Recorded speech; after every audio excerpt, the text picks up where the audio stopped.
Hledáte kouzelné místo k rekreaci nebo bydlení?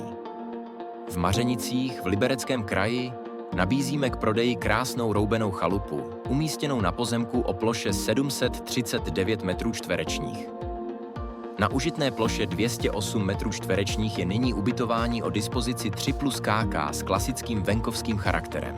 K dispozici jsou ale i další místnosti a veliká půda, kterou si můžete přizpůsobit vašim představám. Chalupa je kulturní památkou a tak máte možnost na její opravy čerpat dotace a zároveň zachovat její kouzlo.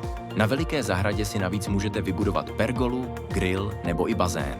Zároveň si zde můžete pěstovat vlastní bylinky a zeleninu, trávit volný čas s rodinou a v zimních měsících se prohřát u krbu. V Mařenicích najdete 2 hostince a vše ostatní je vám k dispozici v nedalekém Cvikově. Mařenice leží v srdci Lužických hor a jsou ideální pro milovníky přírody. V létě můžete vyrazit na procházku do lesů nebo na výlet na kole a prozkoumat okolí doslova propletené cyklostezkami.